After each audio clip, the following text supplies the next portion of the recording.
امام غزالی فرماتے ہیں، حرام چیزوں اور حرام کاموں سے ہمیشہ بچتے رہو، تمہاری دعائیں قبول ہونا شروع ہو جائیں گی۔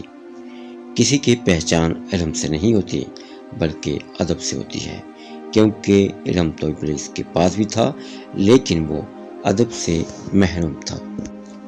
ادب کا دروازہ اتنا چھوٹا اور تنگ ہوتا ہے کہ اس میں داخل ہونے سے پہلے سر کو جھکانا پڑتا ہے۔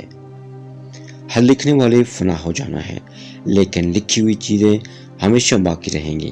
تو اپنے ہاتھ سے ایسی لیز لکھ جا جس کو قیامت کے دن تو دیکھ کر خوش ہو جائے۔ عورت کی بدخلقی پر صبر کرنے والا حضرت ایوب علیہ السلام کے صبر کے برابر ثواب پائے گا۔ انسان کی تمام پریشانیوں کی وجہ مقدر سے زیادہ چاہنا، وقت سے پہلے جانا اور قناعت پسندی کی کمی ہے۔